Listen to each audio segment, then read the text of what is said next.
Marcus Sterling stood frozen in his $1,000 suit, watching $12 million slip away as the Japanese investors packed their briefcases.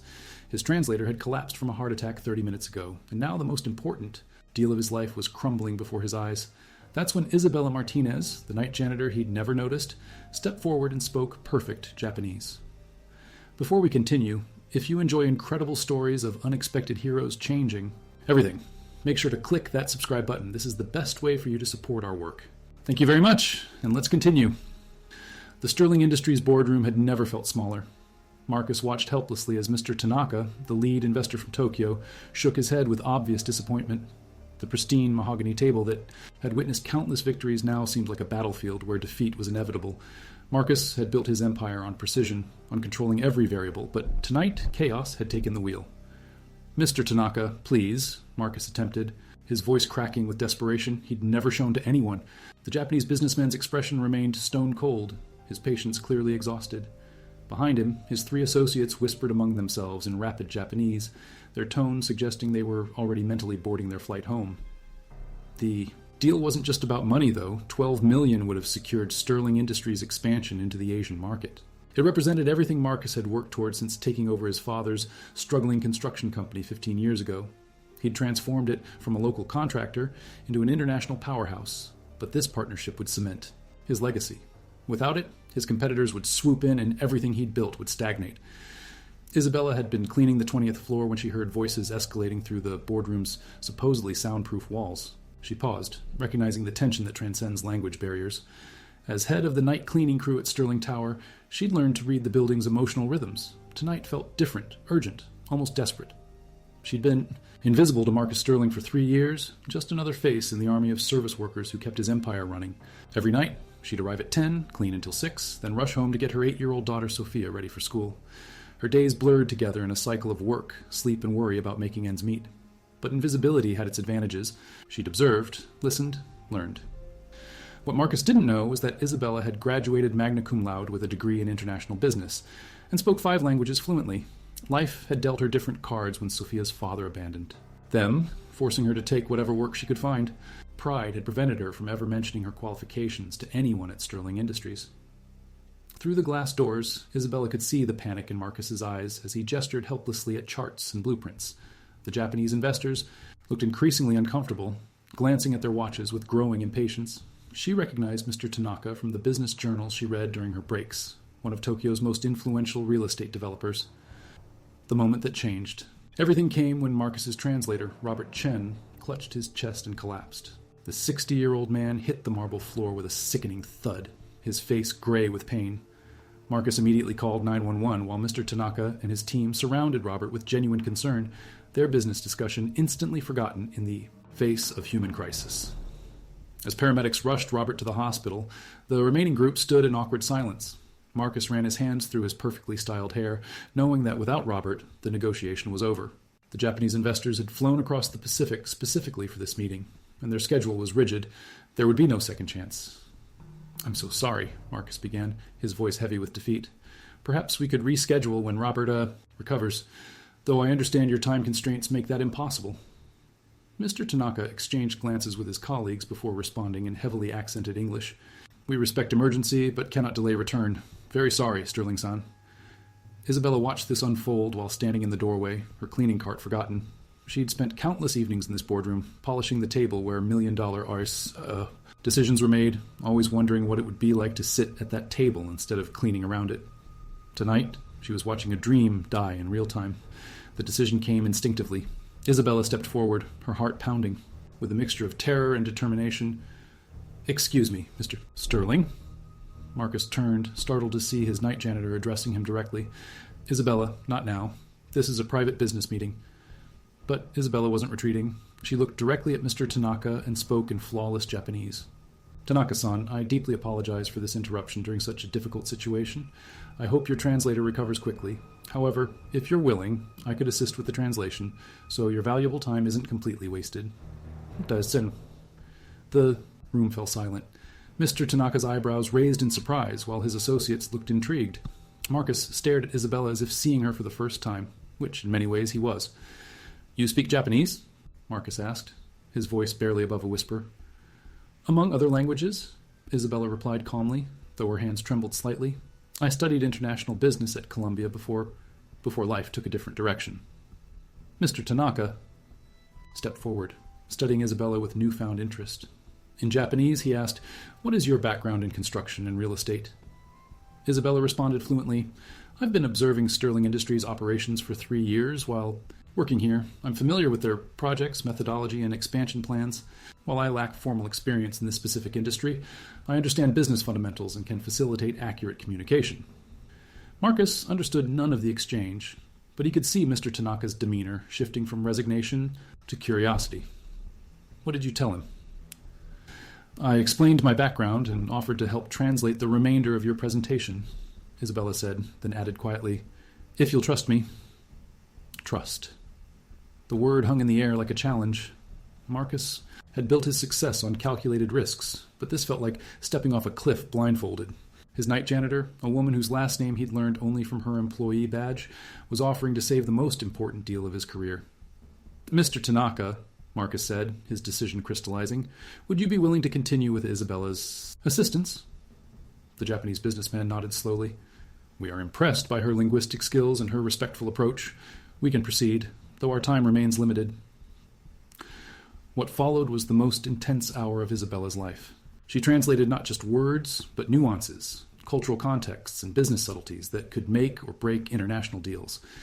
When Marcus explained Sterling Industries' innovative, sustainable construction methods, Isabella conveyed not just the technical details, but the passion behind his vision.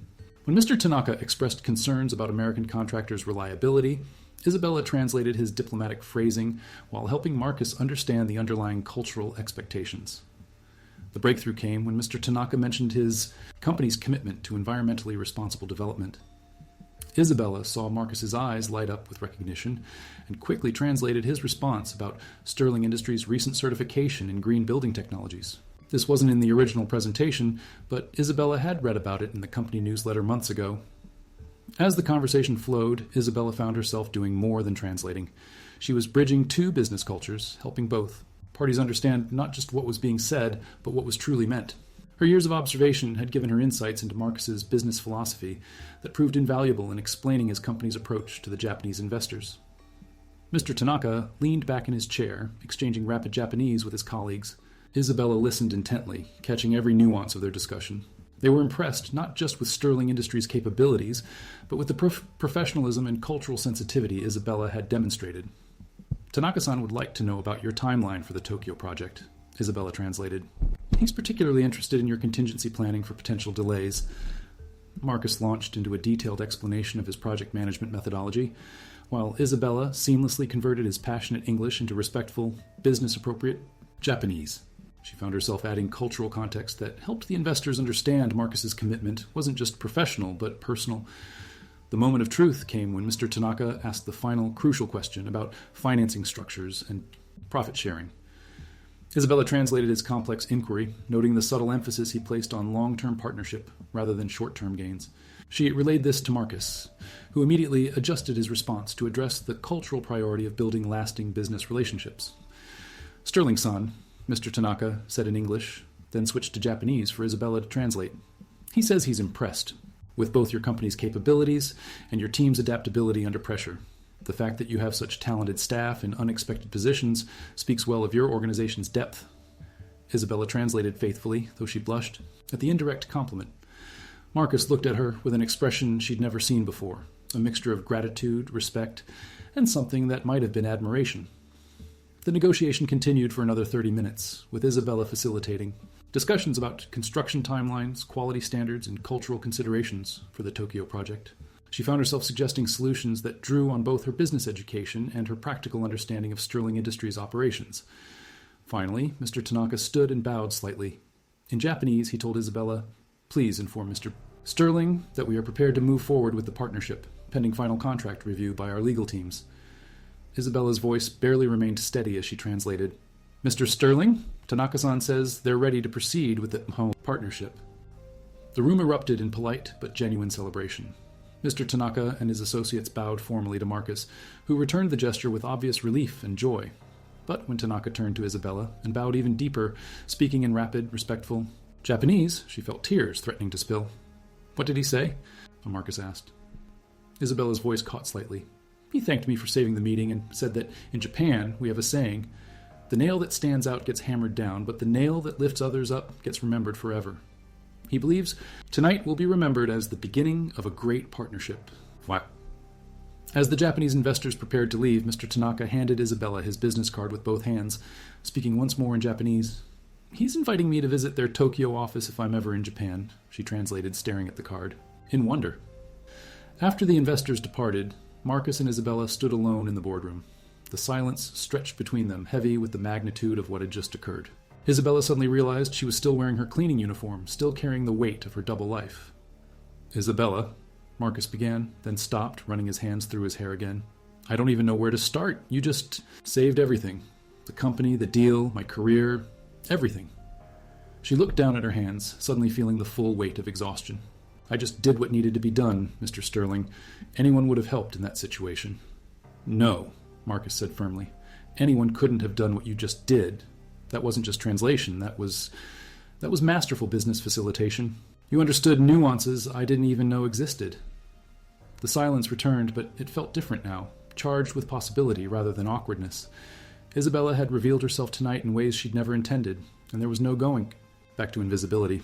Why? Marcus asked quietly. Why didn't you ever tell me about your background, your education, your languages? Isabella's laugh held no humor. Mr. Sterling, when would I have told you? You've spoken to me exactly 4 times in 3 years, and 3 of those were to ask me to come back later because you were in meetings. Besides, who would believe that the night janitor has a business degree from Columbia? The truth of her words hit Marcus like a physical blow.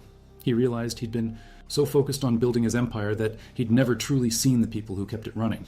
Isabella had been there every night, observing, learning, understanding his business better than some of his executives, and he'd never noticed. I failed you, he said simply. I failed as a leader and as a human being. You shouldn't have had to clean offices with your qualifications. Life doesn't always go according to plan, Isabella replied, her voice steady despite the emotional turbulence. When Sophia's father left, I took the first job I could find that offered health insurance and steady hours. Pride is a luxury I couldn't afford. Marcus felt something shift inside him, a recognition that success meant nothing if it came at the cost of truly seeing the people around him. What would you want, if you could have anything, if tonight changed everything? Isabella considered the question carefully. For 3 years, she'd dreamed of this moment, but now that it was here, the reality felt overwhelming. I'd want to use my skills again. I'd want to build something meaningful, not just for myself, but for Sophia. And I'd want to work with people who value what I bring to the table. What if I told you that starting tomorrow you could work in our international development department, that you could lead the cultural integration for the Tokyo project? Isabella's breath caught. Mr. Sterling, I appreciate the gesture, but I don't have experience in your industry. I couldn't just jump into a leadership role. You have something more valuable than experience, Marcus replied. You have insight, intelligence, and the ability to see solutions others miss. Tonight, prove that. Besides, you know this company better than most people who've worked here officially for years. The offer hung between them like a bridge to a different future. Isabella thought of Sophia, of the dreams she'd put aside, of the woman she'd been before circumstances forced her into survival mode. There's something else, Marcus continued, his voice growing stronger with conviction. I want to establish a program to identify and develop talent throughout the company, regardless of their current position. Tonight showed me how much potential we're wasting by not really seeing our people. Isabella smiled, the first genuine smile she'd felt in years. That sounds like something worth building. As they stood in the empty boardroom, surrounded by the remnants of a deal that almost died and was instead reborn, both Isabella and Marcus understood that tonight had changed everything. Not just the business deal, but their understanding of leadership, opportunity, and the extraordinary potential that exists in ordinary moments. 3 months later, Isabella Martinez sat in her new office on the 15th floor of Sterling Tower, reviewing contracts for the Tokyo project. The view from her window showed the city spread out below, full of possibility and promise. On her desk sat a photo of Sophia at her new school, beaming with pride at her mother's transformation. The program she and Marcus had developed to identify hidden talent throughout the company had already discovered 2 more employees with advanced degrees working in entry-level positions. Sterling Industries was becoming known not just for its construction projects, but for its innovative approach to human development. But the most significant change was in Marcus himself. He now made it a point to know every employee by name, to understand their stories and aspirations. The company's culture had shifted from one of hierarchy to one of recognition and opportunity. The Japanese partnership had exceeded all expectations, with Mr. Tanaka frequently mentioning how impressed he was with Sterling Industries' depth of talent and inclusive leadership approach. Other international opportunities were emerging, drawn by the company's reputation for cultural sensitivity and innovative thinking. Isabella often reflected on that night when everything changed. It hadn't been her language skills that saved the deal, though they were essential. It had been her willingness to step forward when stepping back would have been safer. It had been Marcus's willingness to trust someone he'd overlooked for years. Most importantly, it had been their mutual recognition that true success comes not from individual achievement, but from lifting others up along the way. The story of the night janitor, who spoke 5 languages, became legend within Sterling Industries. But Isabella knew the real story was about the power of seeing people for who they truly are, not just the roles they happen to occupy. She had gone from invisible to indispensable, not because she changed, but because someone finally saw her clearly. Sometimes the most extraordinary transformations begin with the simplest acts of courage, speaking up when silence would be easier, trusting when doubt seems wiser, and recognizing that everyone has a story worth hearing. That night in the boardroom, 2 people discovered that when we truly see each other, impossible things become not just possible, but inevitable. But Isabella's journey to that boardroom had been anything but simple. 5 years earlier, she had been Isabella Rodriguez, a rising star at Meridian Financial, managing international portfolios worth hundreds of millions. Her corner office overlooked Central Park, and her future seemed limitless. She was fluent in Japanese, Mandarin, Spanish, French, and Portuguese, skills that made her invaluable in global markets. Then came the pregnancy test that changed everything. David Rodriguez, her fiancé and fellow executive, had seemed supportive at first. They planned a spring wedding, discussed names for their daughter, and talked about balancing dual careers with parenthood. But as Isabella's pregnancy progressed and her dedication to late-night client calls from Tokyo wavered, David's support evaporated. The final blow came 3 weeks after Sophia's birth. Isabella returned from maternity leave to find her office, cleared out, and a termination letter on her desk. David had convinced their superiors that her priorities had shifted, that she was no longer the aggressive go-getter they needed for international clients. When she confronted him, he had the audacity to suggest it was for the best, and that motherhood would fulfill her more than any career ever could. Within 6 months, David had married someone else and moved to London, leaving Isabella with mounting medical bills, a mortgage she couldn't afford alone, and a beautiful daughter who deserved better than the chaos her life had become. The financial industry had effectively blacklisted her after David's campaign of professional sabotage, and entry-level positions in other industries barely covered daycare costs.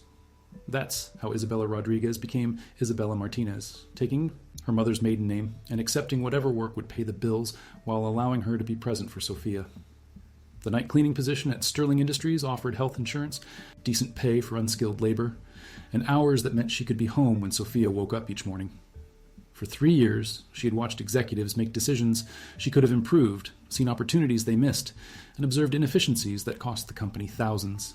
But speaking up would have risked the stability Sophia needed, so Isabella remained silent, invisible, planning for a future that seemed increasingly distant. Marcus Sterling's path to that moment had been equally complex. The Golden Boy image, he projected masked years of struggle to prove himself worthy of the Sterling name. His father, Thomas Sterling, had built the construction company through grit and determination during the 1980s economic boom. But by the time Marcus graduated from Harvard Business School, Sterling Industries was hemorrhaging money, losing contracts to more innovative competitors. Thomas had been a brilliant contractor, but a terrible businessman. He treated employees fairly, but lacked the strategic vision needed for sustainable growth. When he suffered a massive stroke at 62, Marcus inherited a company with impressive craftsmanship standards, but outdated business practices and mounting debt. The first 5 years nearly broke him. Marcus worked 18-hour days, restructuring debt, modernizing equipment, and slowly building relationships with clients who had lost faith in Sterling Industries. He made difficult decisions, including laying off workers who had been with the company since his childhood, men who had taught him to read blueprints and swing a hammer. But Marcus learned from each failure, each near bankruptcy, each contracto they lost to competitors. He invested in technology, hired top talent, and gradually transformed Sterling Industries from a local contractor into an international player.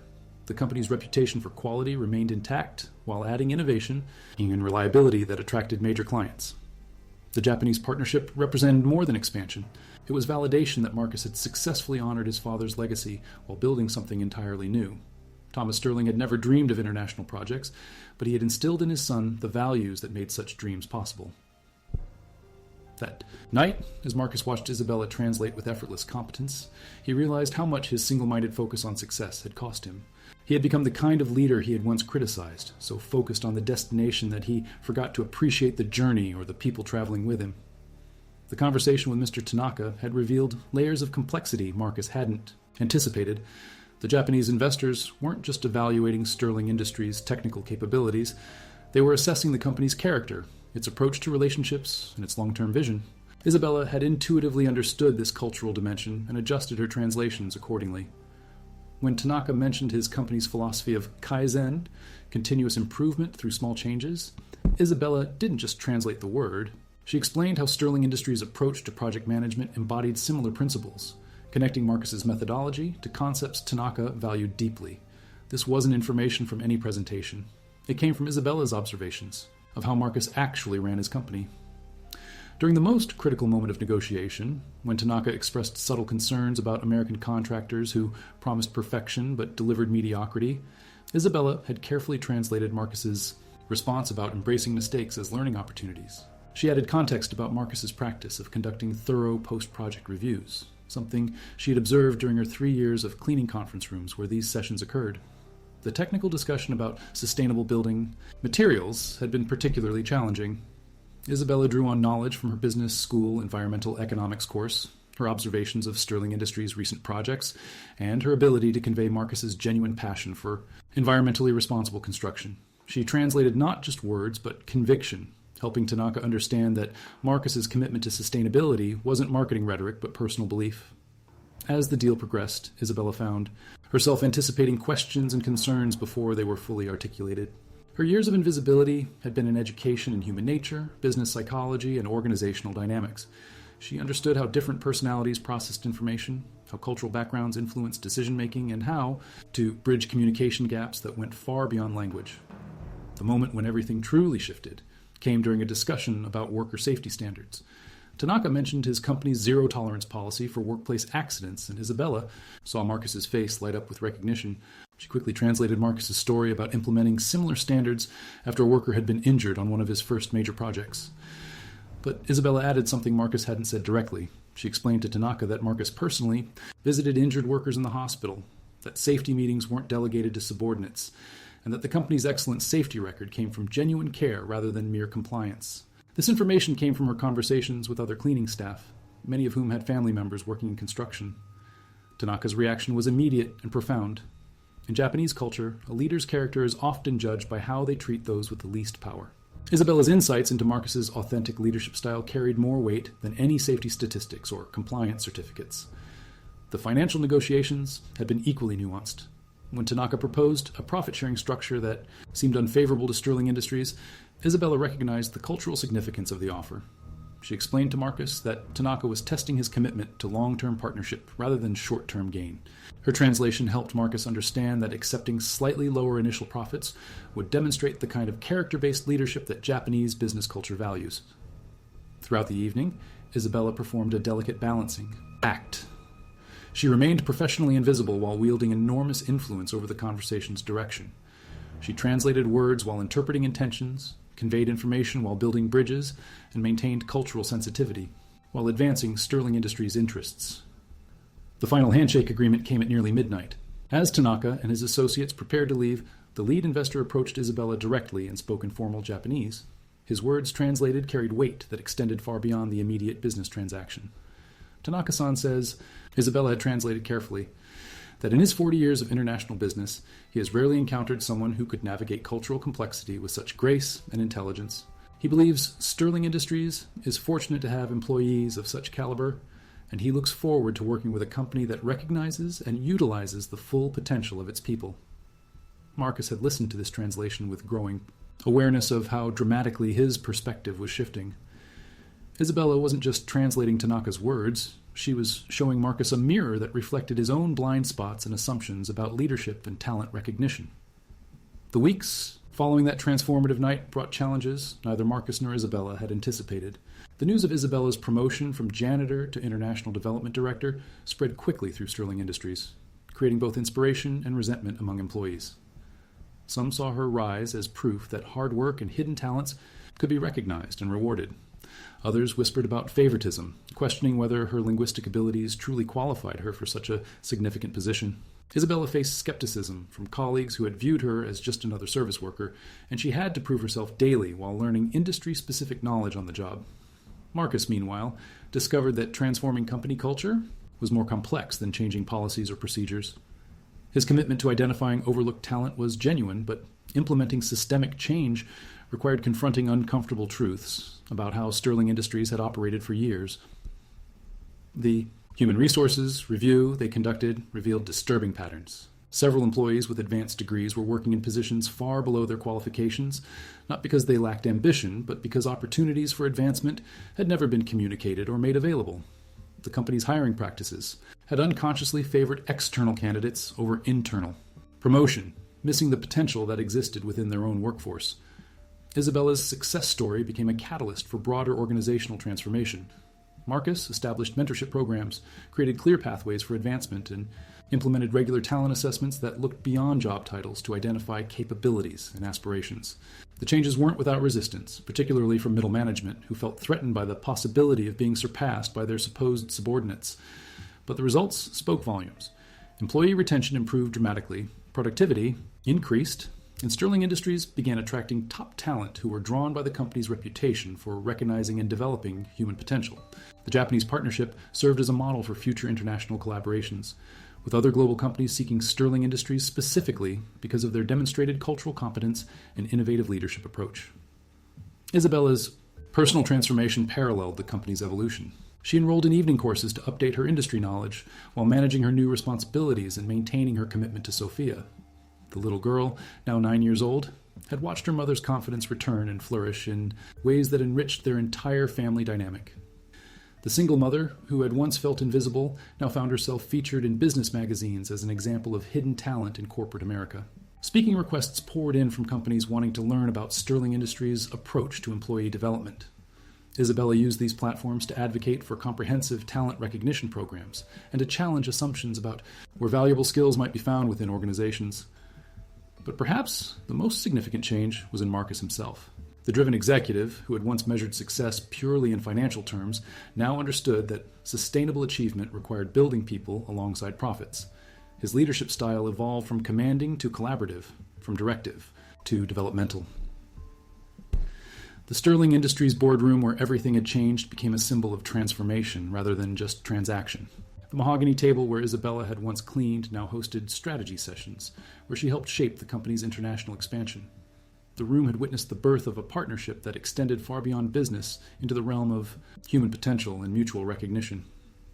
6 months after that pivotal night, as Isabella prepared for her first trip to Tokyo to oversee the project launch, she reflected on the circuitous path that had brought her to this moment. The woman who had once scrubbed floors now carried business cards that read, Director of International Development. But more importantly, she carried the confidence of someone whose true value had finally been recognized and utilized. The $12 million deal had been saved, but more importantly, 2 lives had been transformed, a company culture had been revolutionized, and countless future opportunities had been born from one moment of recognition. Isabella Martinez had proven that sometimes the person who can do the impossible is standing right in front of you, waiting to be seen.